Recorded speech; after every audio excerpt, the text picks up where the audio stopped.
This is the MMA Latest Asia Podcast! Ladies and gentlemen, welcome to our newest MMA Latest episode podcast. And we have a very special guest for you. But first and foremost, I would like to introduce to you my partner in crime, MMA Latest editor Bram Lunardi. Bram, how are you today? Very good, thank you, Wadi. How? Alright, I'm good as well. Okay, introduce to you proper somebody who has been on an undefeated streak and who's gonna main event in the next one championship KL card, Mr. Ting. Yo, what's up, guys? Thanks for having me, MMA latest. It's good to be here. Alright, no problem. Before we start the podcast proper, can you have a brief introduction about yourself? My name is Ting. I was born in Malaysia. I grew up in New Zealand, and MMA is my life. And I beat people up for a living now. Alright, I think that's a good. Yeah, probably that's the best career choice if you are as good as one Ting. And before we start the podcast, gonna lay out the format. First round 10 minutes all about our guests, and we'll have two more rounds of 5 minutes, and that's all for the podcast. 10 seconds before the round ends, you're gonna hear the clapper just like this, and there will be a horn as well, just like you hear on an MMA fight. Okay, first up, going in, you are on an undefeated streak, and now you're gonna main event in KL again. How's your feeling so far, getting this undefeated record and going in? Is there like a higher fear for you to lose, or you just rolling with it?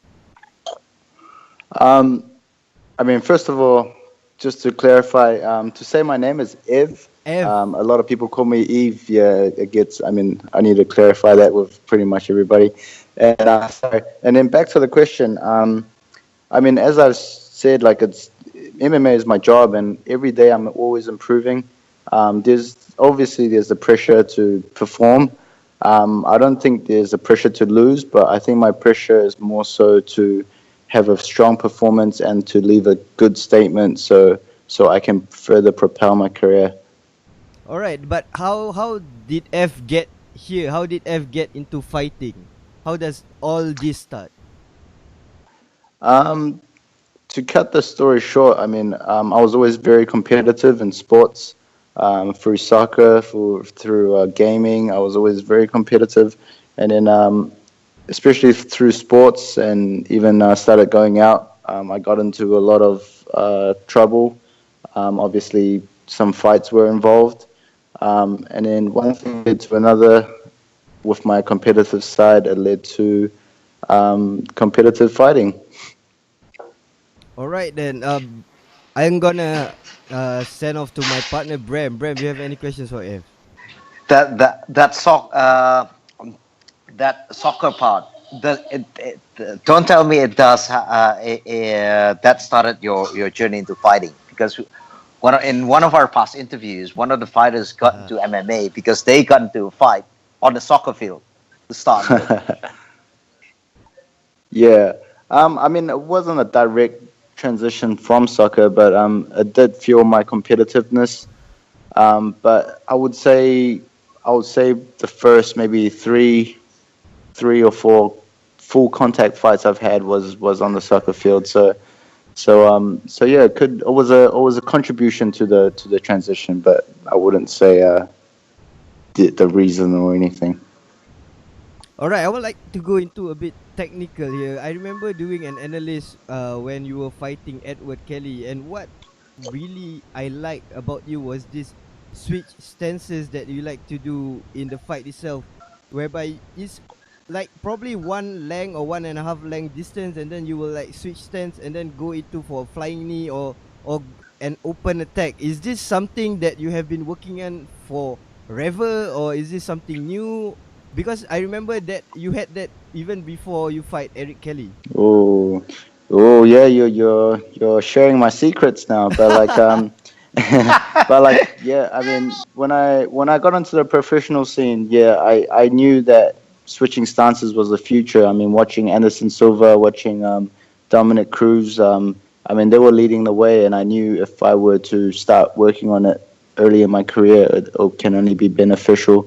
And in saying so, I mean, having unlimited angles and unlimited styles, I think that is the future of MMA. So yeah, so it's always being improved every single day, and hopefully I can set up another knockout through there. Right. Do you think it's just talent with you? Because some people are just right-handed, and then some people are just left-handed. Are you already born having talents in both of your hands, or is it something that you have been practicing to make it fluid? Oh, I mean, practice makes perfection. So like, it's just a matter of spending the hours on the mat, doing repetitions after repetitions, and the more you do it, the better you get. I mean, there's no secret. So pretty much you just got to drill and practice and practice and practice. All right then. So basically, when you grow, okay, I assume you are a lefty. No, how? No, no. I'm definitely a righty, but it's weird because when I would do things such as play games or maybe even eat or another example is when I play first person shooting games, I will always have it on the left hand side. Um, but my right hand is definitely stronger. Ah, all right. So it's just a natural to you. Bram, you have any questions? Okay, I I'm think not. it just got cut off. Yeah. Yep, you are back. So Yeah. I'm asking whether you Coming have back here. something for our guest. No, no, no. All right then. We gonna talk about from Marat then.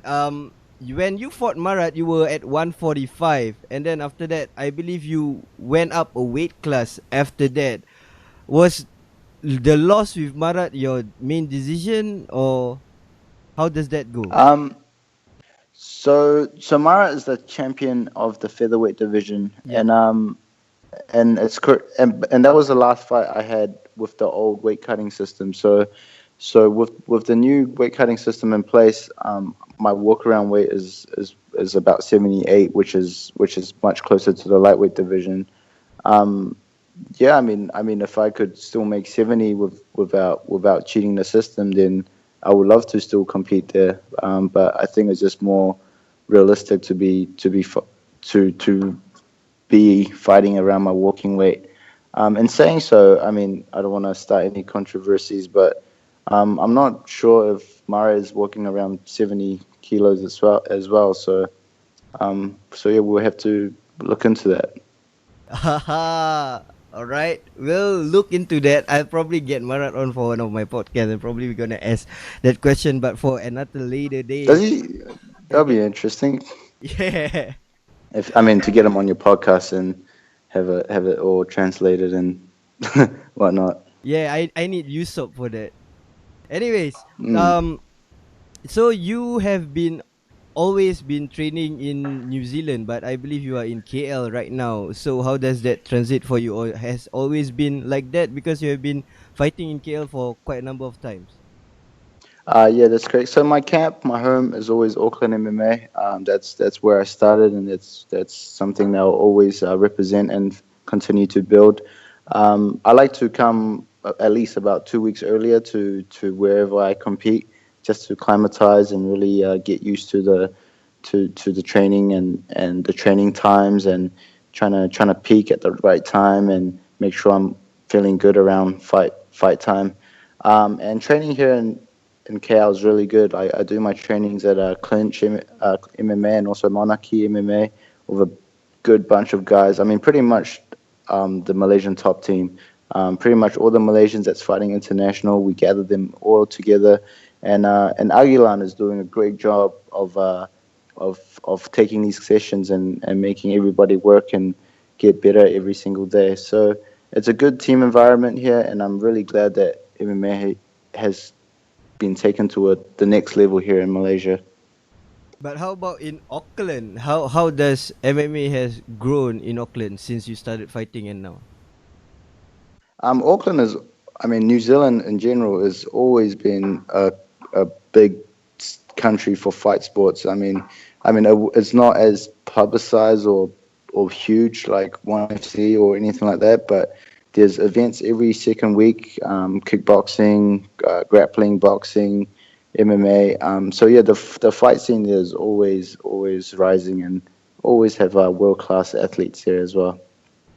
Yeah, that's awesome. And Bram, you have any questions for Do you do, Kel? do you think one championship is going to come to New Zealand, or do you have hopes for that it's going to come to New Zealand? I mean, yeah, I mean, definitely hopeful for that. But I would say they would more venture into Australia first before they would get to New Zealand. But yeah, they will need to get there. They will need to talk to their sponsors, and hopefully, it's just a matter of time before they can expand to that side of the world. All right, you look very calm and cool considering that you're gonna fight Kamal in a few weeks. These things have, is it has been like second nature for you? You have main evented, you have fought in Malaysia for a lot of times. Is it just another day in the office for Ifting? Yes, that's a good way to say it. So yeah, this will be my seventh fight here in Kuala Lumpur, my seventh win as well. And yeah, this will be my third main event. But yeah, it's business as usual. Like it's just like you doing your work. I mean, it's just work. I mean, you can only go in there and perform to your best ability, and uh, and and yeah, that's really it. I mean, I train every day. I know what I'm capable of, and I know what I need to eat. I know how much I need to sleep, what I need to do to perform to the best of my ability on fight night. All right, just one more thing. I just want to know how does fighters, like different fighters have their own schedule. Let's say right after your fight with Lisita, did you take a long break or just straight back into the training camp? I actually took about a month off after Lasita's fight because I mean, on a low, I actually hurt. I actually had an injury from that fight, so it took a little while to get some physiotherapy done and also a PRP injection done as well. So it needed at least it took about two 2 months to really get up to about 90. Oh well, back to training at full capacity. So yeah, so a little bit of time off there, but like normally it's straight back into the gym on the next Monday, and it's always just. I mean, you never stop learning. You're always constantly um, upskilling in some way. Then what are you upscaling now? Like, to tell the truth, I've seen you fight. I've seen all the tools you have at your disposal. Do you learn new skills or do you sharpen your current skills or how does that go? I mean, I must admit, I mean, recently I've been just sharpening my existing skills that is working. People say if it's working, then don't change it. But in saying so, I mean, I've since I was injured, I worked a lot on my jiu-jitsu game at Tukaha BJJ in New Zealand. It's a great academy, and I've really improved my ground game over the last few months. I would say my ground game is not just get up every time now. I actually have more submissions than a guillotine on the ground now as well. So yeah, I mean, always upskilling. I'm always studying the latest fights and yeah, just really breaking down details and try to implement it to my own game plan. And if it works, then I'll use it. All right, awesome, man. Bram, any last questions before we go to the next round? Any last questions? The state. I'd just like to have your opinion on the state of the lightweight after of the lightweight division after Aoki lost. Or Sure. should we keep that on the third round? Oh, we can start it now. All right. Aoki lost. Do you Yeah. feel that you should be above Aoki or behind Aoki in the rankings? I How? mean, I mean, rankings really don't mean much to fighters. I mean, it's just to keep record for people. Mhm. Um, but I feel my fight next weekend with Kamal Shalaroush should be the title contention.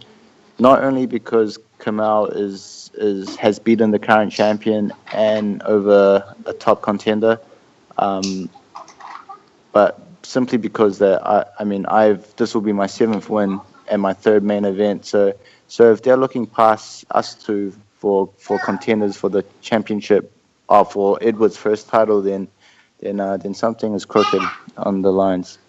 Okay.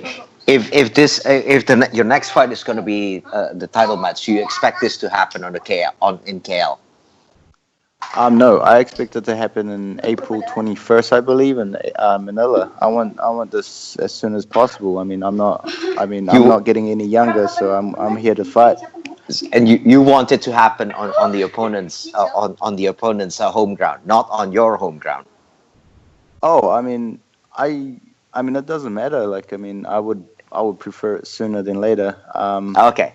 But but yeah, I mean, I've fought in KL a lot of times. I mean, I don't mind going abroad and upsetting some homeboys in other countries. Mhm. All right, man. Looks like he's gonna fight anywhere, anytime for that lightweight title. We're going on. Anywhere, anytime, ASAP. Yes, Just ASAP. give me the belt. Give me the belt.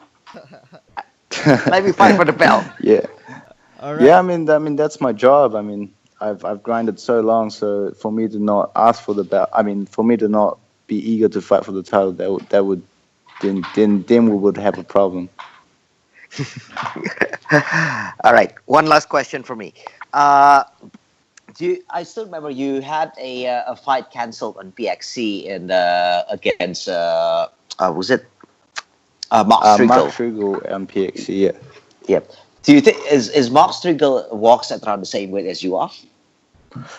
No, I believe he's much lighter at the moment. He fights at 66, I believe, right now, Mm-hmm. at bantamweight. Um, Hmm. so if you're asking in regards to that, I mean, there's something going on with that, because the first time I fought him, I had 6 days notice, and then the PXC fight, they gave me about 10 to 12 days notice, and to cut to 66 from about 78 in that time is very unrealistic. So I mean, in saying so, I mean, obviously I wanted to fight. I still went there. I still cut over 8 kilos in 2 weeks, try to make the fight happen. But if he was as great of a fighter as he says, he probably would have taken the fight. I was there to fight. Like, I wasn't. Yeah, I mean, I did everything possible that I could. I mean, I could not breathe. My lungs and heart was cramping up for me to just try to get that fight. So yeah, so that's what happened. So another weight issue, but we're going in second round to talk about weight now.